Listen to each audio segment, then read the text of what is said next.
Assalamualaikum warahmatullahi wabarakatuh. Bismillahirrahmanirrahim. Alhamdulillahilladzi arsala rasulahu bil huda wa dinil haqq liyudhhirahu 'alad dini kullih walau karihal kafirun. Wassalatu wassalamu ala sayyidina Muhammad wa ala alihi washabbihi ajma'in. Qala rabbi shrah li sadri wa yassir li amri wahlul 'uqdatam min lisani yafqahu qawli.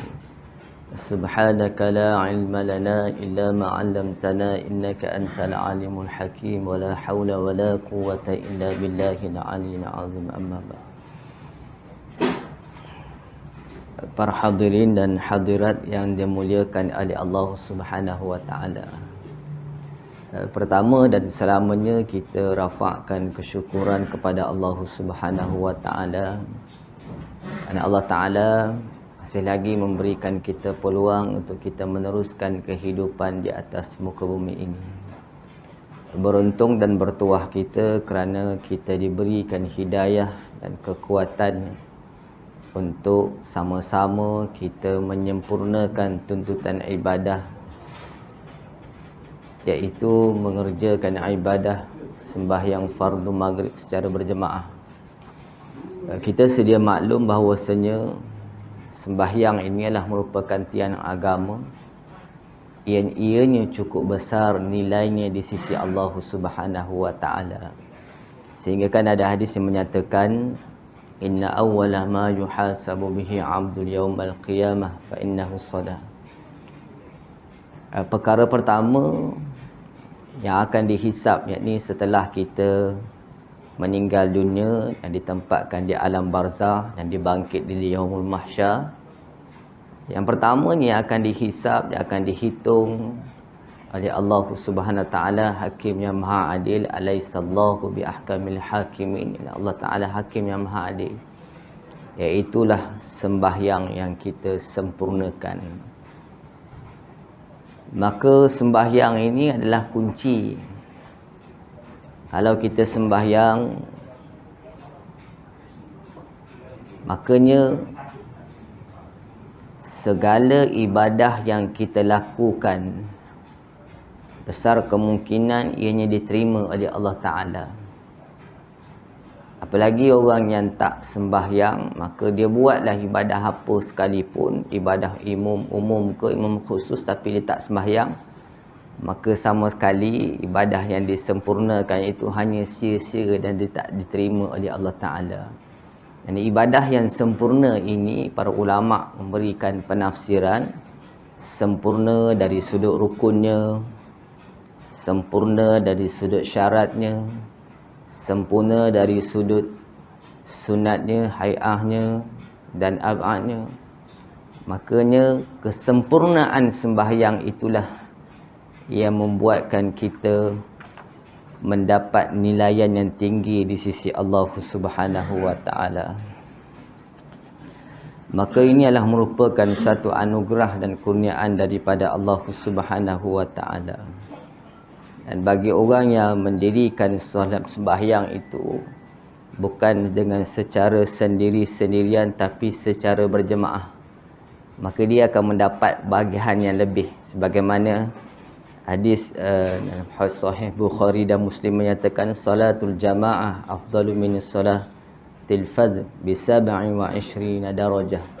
Sembahyang berjamaah melebihi fadilat sembahyang seorang diri sebanyak 27 darjat. Maka darjat di sisi Allah Ta'ala ini adalah suatu keistimewaan yang tersirat, yang kita tidak nampak. Dan mudah-mudahan kita selaku orang beriman meyakini saat pertemuan kita dengan Allah Ta'ala kelak, dan mudah-mudahan kita mendapat natijah yang terbaik hasil daripada kesempurnaan ibadah yang kita sempurnakan. Jadi insya-Allah pada malam ini kita menyambung perbincangan kita dalam kitab Al-Qawlut Tam fi Ahkam Al-Imam wal-Ma'mum yang dikarang oleh As-Sih Ibnu Imad Al-Misri rahimallahu ta'ala. Dan kitab ini diterjemahkan oleh Datuk Syekh Haji Zakaria bin Haji Ahmad Wan Besar. iaitu salah seorang daripada ahli jawatan kuasa fatwa negeri Kedah. Maka ini cukup memudahkan kita untuk kita bincang dan mudah-mudahan kita dapat memahaminya dan kongsikan dalam bahasa yang cukup mudah. Qala mu'allim rahimahullahu ta'ala wa nafa'ana bi barakati ulumihi fid darain amin ya rabbal alamin. Hukum makmum salam serentak dengan imam. Maka malam ni kita bincang benda yang basic dia adalah, dan ianya sebagai suatu penambahan kepada kita. Dalam solat ni satu perkara saja yang disunatkan serentak bersama dengan imam, iaitu adalah idza ammana imam fa'aminu. Maka imam beri salam, kita ucap salam. Bukan salam, amin. Maksudnya serentak yang disunat dengan imam dalam solat ni satu tempat saja, iaitu amin bersama dengan imam. Yang lain itu kalau kita serentak dengan imam pada perbuatan takbiratul ihram, maka hukum dia sembahyang kita tidak sah. Tapi kalau kita serentak dengan imam pada perbuatan yang lain, hukum dia makruh. Makruh ni dikeji oleh syarak lah maksudnya. Dan bila mendahului imam, bukan serentak tapi mendahului imam dengan satu rukun, sembahyang tetap sah, tak batal, tapi ulama hukumkan dia haram. Tapi bila mendahului imam dengan dua rukun, maka ulama menyatakan hukum dia adalah haram dan batal sembahyang dia. Maka di sini adalah hukum makmum salam serentak dengan imam. Kita tahu salam ini rukun yang ke-12. Idza sallama imam fasallimu, wasarab kata. Apabila imam salam, maka kita bagi salam. Maka di sini bukan bukan bersama dengan imam, serentak dengan imam untuk bagi salam. Imam bagi salam dulu. Kita ni jadi makmum kena jadi orang yang boleh menerima arahan, bahasa mudah. Ataupun kita tidak mendahului. Kalau kita bekerja, kita tidak mendahului bos kita. Biar bos kita buat, bagi arahan baru kita buat. Jangan tunjuk pandai-pandai nak mendahului ketua kita, majikan kita. Ataupun kita solat, gitulah kaedah dia. Maksudnya selesai bahagian imam dulu, baru bahagian kita. Macam tu. Baik. Jika makmum memberi salam serentak dengan imam, maka masalah ini ada dua wajah, yakni pendapat. Bila dalam kitab disebut dua wajah, yakni pendapat, makanya pendapat-pendapat ini disebut sebagai pendapat-pendapat daripada ulama mazhab Syafi'i. Ulama mazhab Syafi'i ini ada beberapa pandangan yang berbeza, tapi tak keluar daripada kerangka disiplin landasan ilmu yang telah dikrip oleh Imam Syafi'i. Cuma berbeza pandangan, berbeza pendapat. Tapi dalam kalangan empat mazhab sepakat mengatakan, contoh kalau kita, empat mazhab sepakat mengatakan la yamassahu illal mutahharun. Tidak menyentuhnya kecuali orang yang keadaan suci.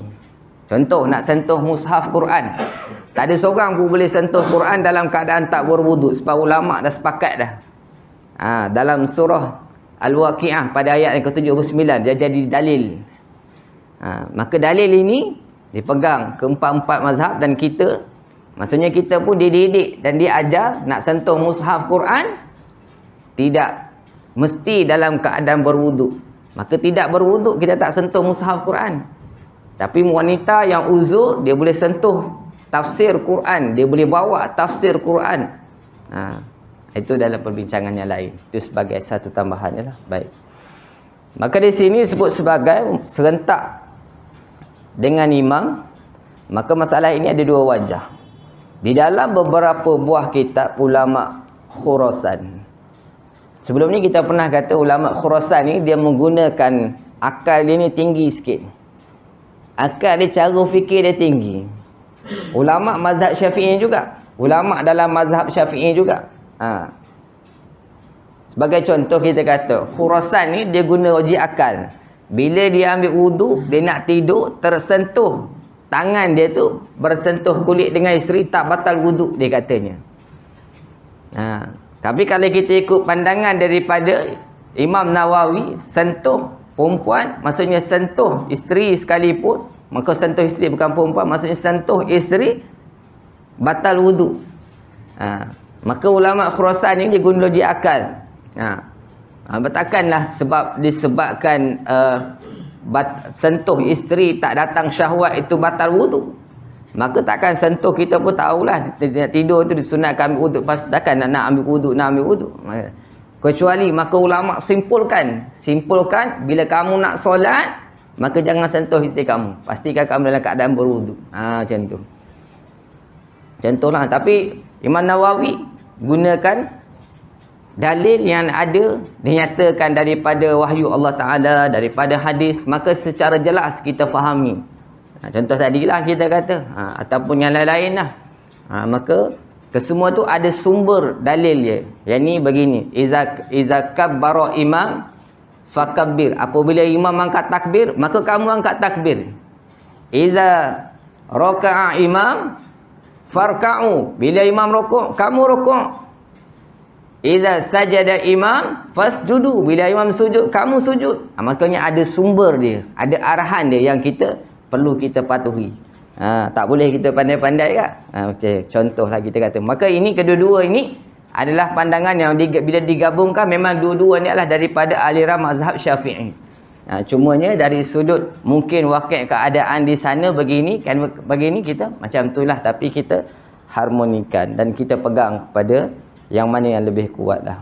Jadi ulama rasanya bila buat ada kesimpulan dia. Baik. Dan wajah yang terlebih asah, terlebih asah ni ulama Syafi'i ni, bila ada qaul disebut qaul itu pandangan di sisi Asy-Syafi'i. Maka Imam Syafi'i ni bila bertemu dengan kisah yang ni, bila orang tanya bagi jawapan A. Bila kisah yang kedua bagi jawapan A juga, jawapan B, berlainan. Mungkin situasi dan keadaan itu berbeza, tapi ulama Syafi'i ni dia warak. Dia kata yang terlebih asah, maksudnya dia tak keluar hukum baru. Terlebih asah maksudnya begini. Nampak? Dia warak. Dia menghormati kepimpinan, menghormati Imam Syafi'i. So maka dia tak keluar satu benda yang baru, dia cuma untuk mengesahkan lebih terlebih asah daripada kedua-duanya. Okey, baik. Ialah tidak batal sembahyangnya. Maka bila salam serentak dengan imam, maka tak batal. Sembahyang tu tak batal. Tak batal, tapi dihukumkan itu perbuatan dia lah perbuatan yang makruh. Bersalahan jika serentaknya pada takbiratul ihram, maka sembahyang itu tidak sah. Nampak? Bersalahan maksudnya kalau takbiratul ihram, imam angkat takbir, Allahu Akbar, serentak dengan imam, maka sembahyang itu tak sah. Jadi kita kata iza kabbara imam fakabbir. Selesai imam angkat takbir dulu, baru kita makmum angkat takbir. Macam tu. Mengikut sembahyang tidak sah mengikut qaul yang sahih.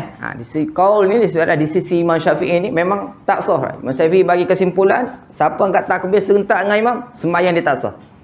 Bila sembahyang dia tak sah, semua ibadah dia tak terima lah. Nampak? Maksudnya orang ni dia tak boleh menerima arahan. Contohlah kita kata, kita fikir cara kita lah. Tak boleh duduk dalam organisasi. Dia nak ikut kepala dia je, dia mesti betul. Tak, kita boleh. Kita kena sami'na wa ata'na, kami dengar, kami taat. Contohlah kita kata, saya tambah-tambah je lah. Nak bagi nampak, bagi faham. Dan jika sekiranya kita berkata tidak batal, tetapi luput fadilat berjamaah kerana menyalahi imam. Dan sekiranya kita berkata, dan jika sekiranya kita berkata tidak batal tetapi luput fadilat berjamaah kerana menyalih imam. Tapi yang semestinya adalah di sini adalah qaul, pendapat yang sahih ini adalah tidak sah.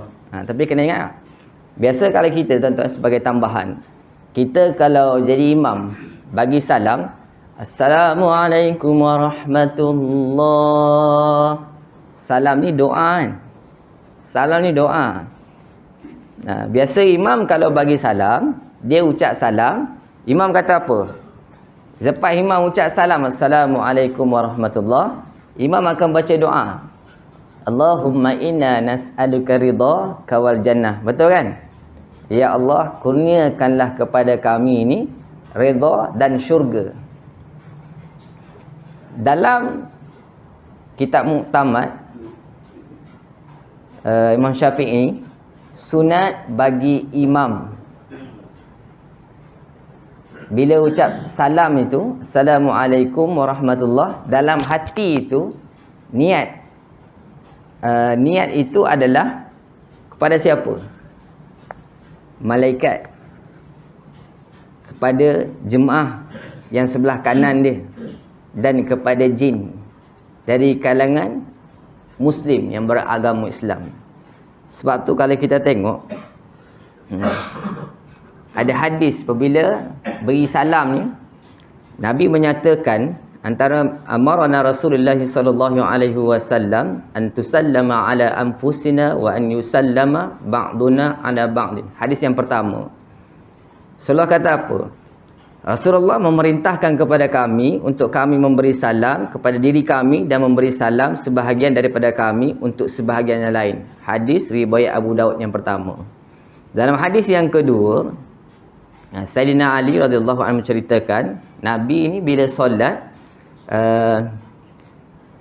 yafsilu baina kulli rak'ataini bitaslim ala malaikah al-muqarrabin wan nabiyyin wal mursalin wa man tabi'ahum minal mu'minina wal muslimin, mu'minina wal muslimin. Baginda memisahkan setiap 2 rakaat dengan salam kepada para malaikat. Nampak? Rasulullah bagi salam, terus Rasulullah bagi salam kepada malaikat. Sini kan ada raqibun atibun kan? Dan sekalian malaikat lah, maksudnya kita secara umum lah, tapi antaranya yang kita nampak yang khusus, raqib atib, catat amalan kanan dan kiri. Ini hanya sunat niat dalam hati. Kalau tak niat, tak ada masalah, sembahyang tetap sah. Malaikat ni yang sentiasa mendekatkan diri kepada Allah, dan para nabi, para rasul, dan mereka yang mereka ni maksudnya kita lah, orang yang beriman dan orang Islam. Okey. Maka kesimpulannya dalam kitab Muqtamad fil al-fiqh asy-Syafi'i, bagi imam boleh menambah dalam niat salam kepada makmum mengikut yang mengikutnya. Begitu juga makmum boleh berniat untuk memberi salam atau menjawab salam imam dan sesiapa saja yang berada dalam jemaah ni. Makanya kita ni ada hubungan baik antara kita. Kita bagi salam ni, selamat sejahtera ke atas kamu ni. Selamat salam tu, selamat sejahtera ke atas kamu ni siapa? Malaikat, jin dan jemaah yang ada belah kanan kita. Dan kita pun bagi salam sama kat kiri pun lebih kurang begitu juga. Maka makmum boleh ucap salam kepada imam atau bagi salam dengan niat lah, dalam hati lah, maksudnya macam tu. Tapi kalau tak buat, tak ada masalah lah. Sekadar penambahan untuk kita tambah. Ada juga yang kata, baiklah, yang itulah saya kata. Baik. Kemudian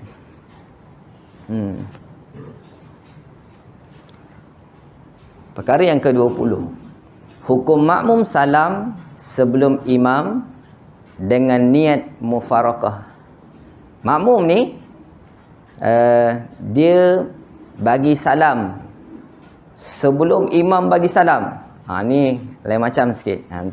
Lain macam maksudnya dia mendahului imam. Mendahului imam. Jadi kita kata mendahului imam, hukum dia haram tapi tak batal solat. Tapi sembahyang ni kita ni pemisah solatnya maksudnya selepas salam lah. Contoh gitu. Tapi makmum ni dia bagi salam sebelum imam. Hukum makmum salam sebelum imam dengan niat mufarakah. Dia salam tapi dalam hati dia niat mufarakah dengan imam. Mungkin ada masyakkah tertentu pada diri dia, maka dia tak boleh tahan dah, tak boleh tunggu imam lah.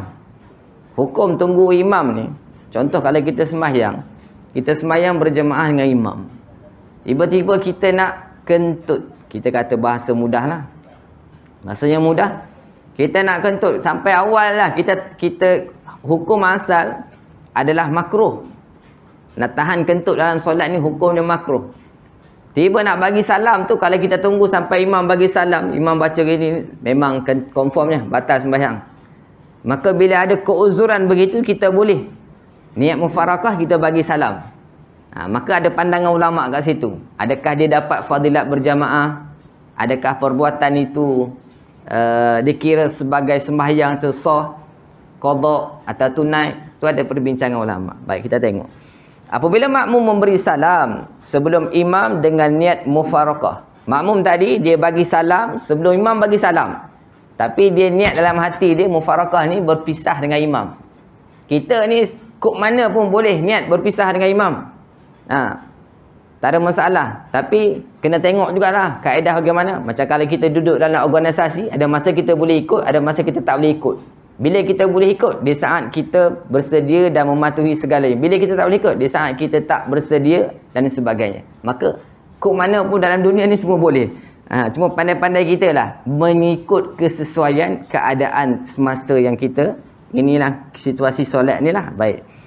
Maka hendaklah ditilik. Jika dia buat juga, tengok juga. Kita tak boleh hukum lah. Kita ni kadang-kadang nahnu bizawahir, kita hukum orang tanpa kita perhatikan satu pun tak boleh kan. Maka dia bagi salam tu, maka dia niat mufarakah dengan imam. Ada orang niat mufarakah dengan imam, dia keluar daripada saf, dia sembahyang kat belakang. Ada orang dia mufarakah dengan imam, tapi dia tak keluar daripada saf, maka dia sembahyang sama perbuatan dengan imam. Kena hati-hati juga. Itu pun ada perbincangan juga. Sebagai contoh, Muaz ibn Jabbar. Muaz ni sembahyang dengan Rasulullah, lalu bila dia balik ke tempat destinasi kediaman tempat dia duduk ni, dia jadi imam sembahyang isyak. Muaz ni jadi imam sembahyang isyak. Bila Muaz jadi imam sembahyang isyak ni, dia baca rakaat yang pertama daripada suratul Baqarah. Makmum yang duduk kat belakang tak tahan lah. Panjang. Muaz ni baca jadi imam sembahyang isyak. Baca suratul Baqarah, rakaat yang pertama. Lalu dia mufarakah dengan Muaz. Mufarakah dengan imam. Muaz jadi imam, dia mufarakah, dia keluar, dia sembahyang kat belakang. Ada dua situasi. Satu kekal, satu keluar. Bila dia keluar sembahyang, mungkin dia ada masyarakah tertentu lah. Mungkin dia penat. Kadang-kadang orang kerja siang hari, orang berkebun, tanam sayur, tanam anggur dan sebagainya, kurma dan sebagainya, tiba-tiba nak sembahyang panjang-panjang, tak larat. Kita pun buat kerja macam tu juga lah. Jadi sembahyang kat belakang. Besok tu, bila dia dalam satu masa tu bertemu dengan Rasulullah. Lalu bila dia bertemu dengan Rasulullah SAW, lalu dia mengadu kepada baginda Nabi SAW. Lalu bila dia mengadu kepada Nabi SAW,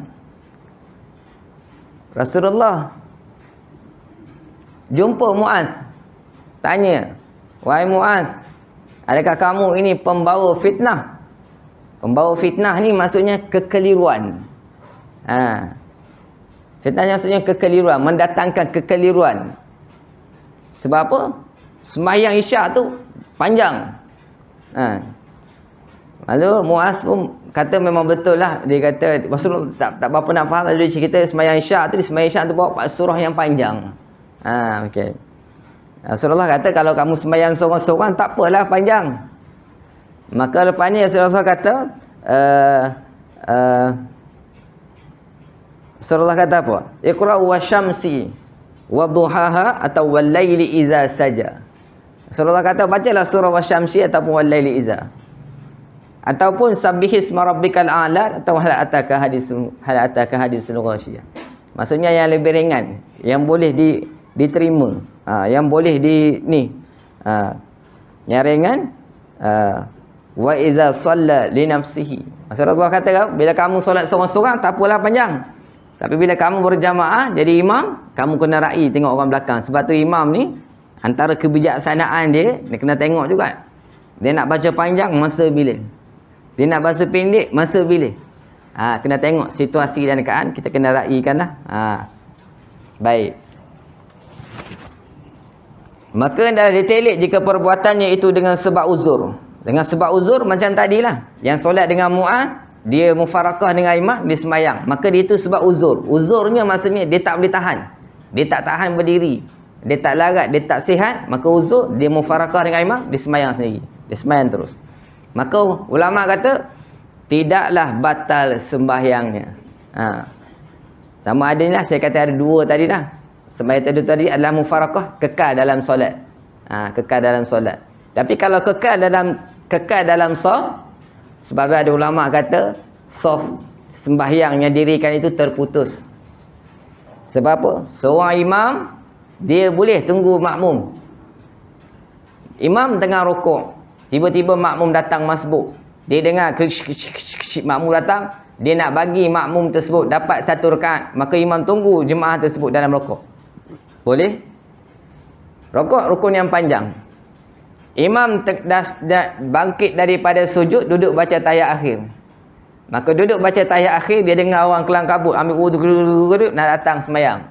Maka ditunggu, dia bagi. Wa ta'awanu 'ala birri wat taqwa, bertolong-tolonglah kamu dalam perkara takwa. Maka bila dia nak bagi salam, dia dengar orang angkat takbir Allahu akbar, maka dia pun assalamualaikum warahmatullahi. Maka dia tolong jemaah. Nampak? Imam boleh tunggu jemaah. Tapi makmum sama sekali tak boleh tunggu imam. Semayang sendiri-sendiri saja, nak duduk lama, nak berdiri lama, tak ada masalah. Tapi kalau tunggu dia tak keluar daripada saf, imam tu baca Ar-Rahman, dia baca Wal Adiyat, tahan, dia nak tunggu, nak rukuk. Sebab tu ada setengah orang tu dia duduk dalam saf, dia tak boleh keluar, belakang ada saf. Maka bila mufarakah dengan imam, dia semayang seorang-seorang. Yang kiri kanan ni akan tengok dia. Kiri kanan akan tengok, dia ni tak rukuk, tak sama dengan imam. Dia sujud. Nampak?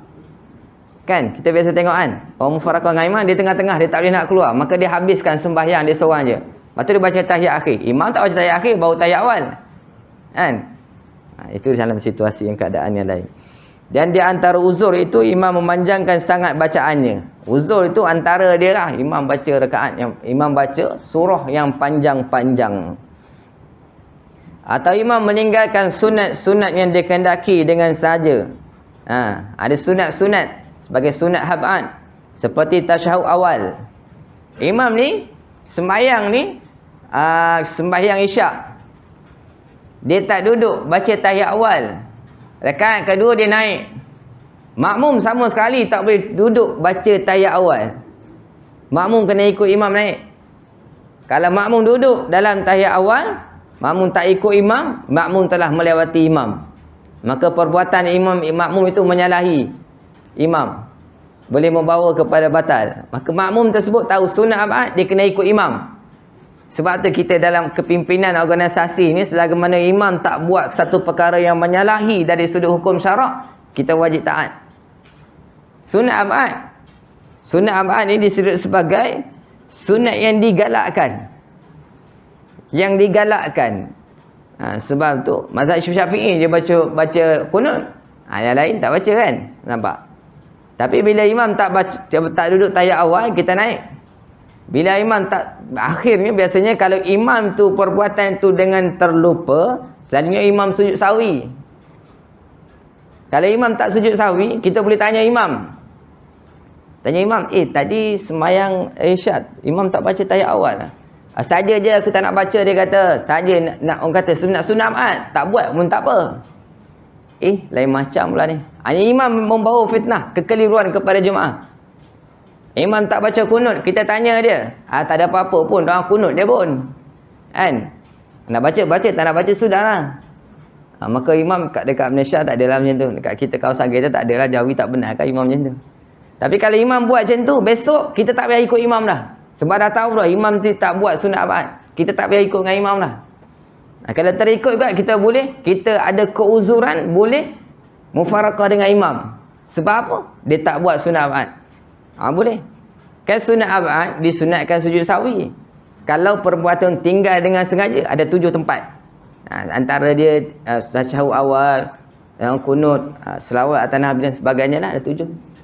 Maka kalau dia tak buat terlupa, okeylah. Tapi bila dia tak buat dengan sengaja, bila kita tanya, memang dia tak nak buat. Sahaja malah nak buat. Kadang-kadang tak nak buat sebab nak cepat. Hantar anak pergi sekolah, imam tak baca doa kunut. Bila tahiyat akhir, imam sujud sawi. Sebab apa? Nak hantar anak pergi sekolah, dah lewat. Kau bas tunggu, lambat terlepas. Pandai-pandai imam lah tu. Tu. Tapi bila imam sujud sawi, kita wajib tak ikut. Wajib tak ikut. Baik. Atau bacaan surah dan sebagainya. Isyap pukul apa? Apa suku? Dan jika ia berbuat dengan tidak sebab uzur, maka ada 2 pendapat. Kalau buat ni mufarakah dengan imam ni tak ada uzur, ada 2 pendapat. Kita tengok. Seperti mana juga mufarakah tanpa uzur, maka lebih asah, lebih sahih daripada keduanya tidak batal sembahyang mufarakah tanpa uzur. Baik, mufarakah tanpa uzur maka lebih asah, lebih sahih daripada keduanya. Baik, tidak batal sembahyangnya. Dan jika makmum tidak berniat mufarakah. Baik, makmum sekarang ni tak niat mufarakah. Kita tengok pula. Dan memberi salam, dia tak niat mufarakah tapi dia bagi salam. Salam tu mungkin mendahului imam kot. Sedangkan ia mengetahui dan sedar bahawa ia mengikut imam. Makanya dia tahu dah sepatutnya imam yang bagi salam, baru dia. Tapi dia bagi salam dulu. Maka ulama kata, maka batallah sembahyangnya sama sekali. Sebab apa? Dia tak niat mufarakah dengan imam. Kita ni ada keterikatan dengan imam, kita tak boleh pandai-pandai mendahului imam. Kalau kita nak pandai-pandai mendahului imam, ada mufarakah, nak dengan niat mufarakah dengan sebab uzur, maka ada 2 pendapat. Tapi kalau tidak niat mufarakah dengan imam, bagi salam, maka ulama kata batallah sembahyang dia. Kerana melakukan 2 perbuatan haram.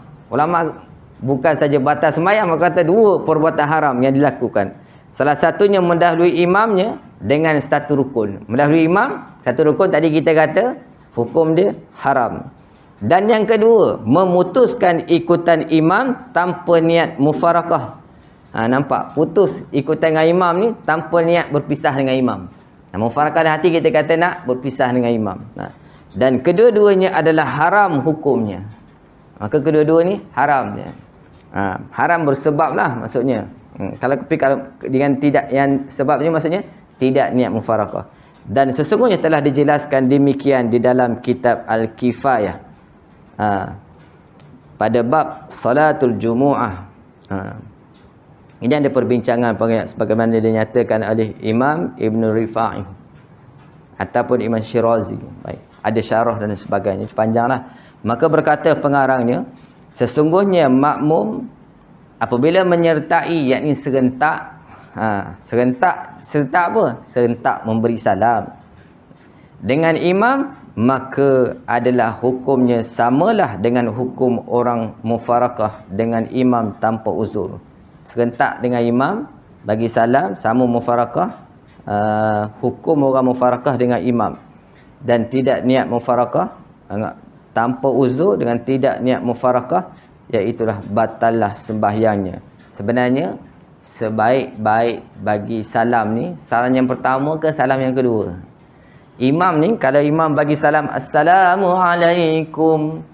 Alaikum tu, kalau imam kentut, hukumnya imam tadi sembahyang dia sah. Dia kunci kat situ, Assalamualaikum, keluar kentut. Sembahyang imam tu sah. Warahmatullah tak apa. Yang tu kemudian. Tapi kalau assalam, batal sembahyang imam. Betul. Makmum pula nak bagi salam bila? Lepas imam bagi salam yang pertama, rukun. Imam bagi salam yang kedua, Kalau makmum bagi salam selepas imam bagi salam yang kedua, yang tu adalah sunat dan afdal bagi makmum. Bila nak bagi salam selepas imam ucap Assalamualaikum warahmatullahi kali yang kedua. Tu. Itu yang sebaiknya lah. Afdal pada kita makmum untuk beramal bagi salam. Banyaklah perkara selepas imam bagi salam ni. Banyak. Kita boleh perhati dalam banyak-banyak bab. Contoh kalau orang masbuk, contoh kalau tengok orang masbuk, imam dah bagi salam, dia nak naik. Imam bagi salam pertama dia naik ke imam bagi salam kedua dia naik? So mana satu nak naik? So nanti kita akan tengok dalam perbincangan kita ni, dia adalah tu akan datang. Main tengok mana satu yang afdal bagi makmum untuk dia naik. Baik. Dan tidak berniat mufarakah atas bayarnya. Dan jika berniat, kita baca balik tak nampak. Sungguhnya makmum apabila menyertai serentak ia memberi salam dengan imam, maka adalah hukumnya samalah dengan hukum orang mufarakah dengan imam tanpa uzur dan tidak berniat mufarakah, dan itulah batal sembahyangnya. Okey. Dan jika berniat mufarakah, maka hukumnya seperti mana huraiannya setelah lalu, sebutnya di antara yang uzur dan yang tidaknya. Uzurnya apa? Nak mufarakah dengan imam ni mesti ada sebab keuzuran dia lah. Imam tu baca panjang, tak buat sunat abad dan sebagainya, rasa macam tak selesa, badan tak sihat. Contohan, kata apa, kita sujud lama, kita sembahyang qiyam mulai malam hari, imam sujud lama, imam sujud ni kita tak mampu lah. Kita boleh naik. Kita naik tu, kita mendahului imam, hukum dia haram yang pertama. Tapi kita tak perlu niat mufarakah dengan imam. Kita boleh duduk dalam keadaan tunggu imam untuk baca tahiyat akhir. Kita jangan baca lagi, duduk tunggu saja imam. Tapi kalau kita uzur, sakit nak tunggu imam, tak larat, masa tu kita niat mufarakah, kita baca tahiyat akhir, kita bagi salam, selesai. Tapi kalau kita boleh tunggu, kita tunggu saja imam tersebut tahiyat baca. Kalau kita baca, kita telah mendahului imam baca pada mendahului imam rukun. Rukun yang pertama bangkit daripada sujud, yang kedua baca tahiyat akhir. Nanti kita selawat lagi. Rukun juga, rukun solat. Tunggu saja. Kalau boleh tunggu, tunggu. Tak boleh tunggu, baru kita niat mufarakah. Maksudnya kita niat mufarakah daripada awal tu, kita terus baca tahiyat akhir dan bagi salam. Selesai. Sembahyang kita dikira sebagai sah. Sebab apa? Dengan sebab uzur. Telah menjazam. Kecuali kalau orang tak niat mufarakah, buat perkara begitu, nampak. Maka ulama kata, tanpa uzur, maka batallah sembahyangnya. Dan telah menjazam, yakni menetapkan oleh Syekh Al-Qamuli. Banyak yang kita jumpa Syekh Al-Qamuli ni dalam kitab ni. Di dalam Kitabul Jawahir pada sifat sembahyang, bahawa makmum apabila salam ia sebelum memulai imam salamnya, nescaya batallah sembahyangnya. Macam kita kata tadilah, Syekh ni kata, Al-Qamuli, Kitabul Jawahir kata, makmum bagi salam, sebelum imam bagi salam, maka batallah sembahyangnya jika tidak berniat mufarakah. Tapi kalau niat mufarakah, tak batal. Ada ulama kata hilang fadilat berjamaah, dan itu ada perbincangannya lah. Tengok pada kategorinya lah. Baik. Dan jika ia niatnya, maka padanya khilaf pada mufarakah tanpa uzur. Ada khilaf pandangan ulama. Sebenarnya ulama itu kata tadilah, ulama A, ulama B dan sebagainya. Tapi yang tamatnya kita kata, bila dia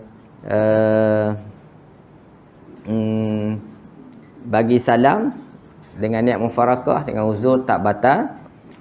Tapi tanpa uzur tadi kita sebut sebagai batal.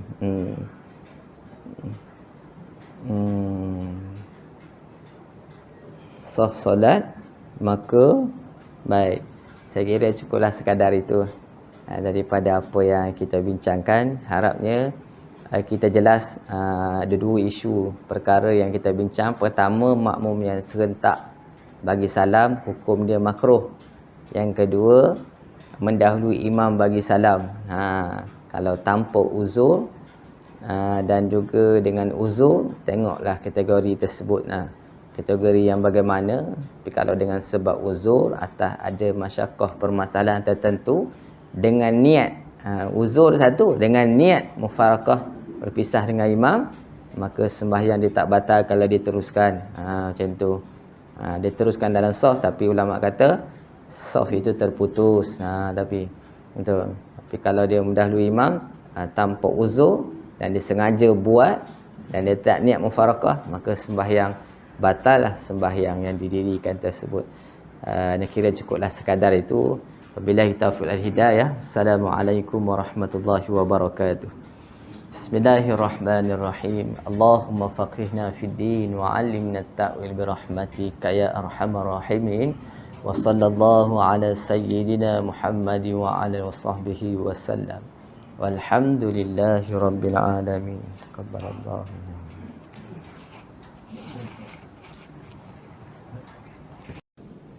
تبنا إلى الله ورجعنا إلى الله